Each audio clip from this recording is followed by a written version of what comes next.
apparently $950 million was not enough to get you to buy a Powerball ticket. How about $1.3 billion?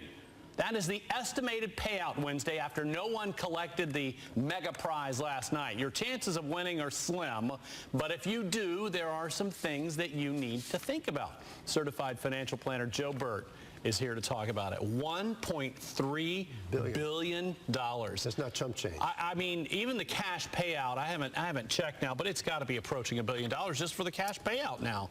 You know, the lump sum up front. Oh, well, the lump sum up front, if you don't take the $1.3 billion, you get about $500 million after taxes, after on that $1.3 billion? Yes. That is just crazy. And that would get you, if you invested it in tax-free bonds, about $25 million a month for the rest of your life tax-free. Wow. Not bad.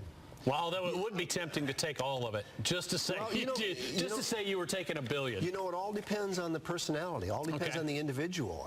I speak from experience here. Our firm has a good fortune of having some lottery winners and professional athletes as clients, and it's what we call sudden wealth.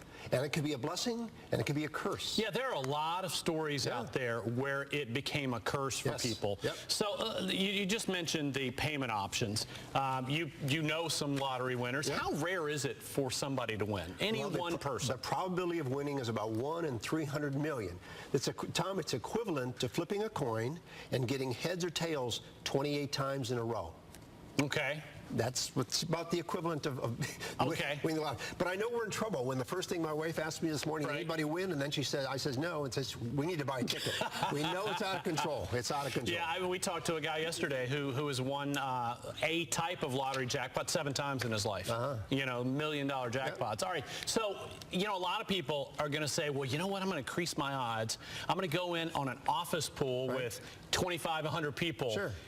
Does that do anything? Does that really help? It does increase your odds, but remember, you're splitting it with 25 or 100 people. And so your odds increase, but you're going to get a smaller, but that's still not bad. Now, is there danger in that, though, in putting money in on such a... It depends on how diligent you are in establishing the pool, because remember, the only proof that you won is that little piece of paper. Right. That little piece of paper. And if you lose that little piece of paper, you can be in trouble. So what you want to do is, if you have an office pool, first of all, appoint a leader, somebody that everybody agrees in charge. Okay. Write an agreement about what happens. Are we going to take in a lump sum? Are we going to take in the annuity payout over a number of years? Okay. Number 2. And number 3, copy the tickets.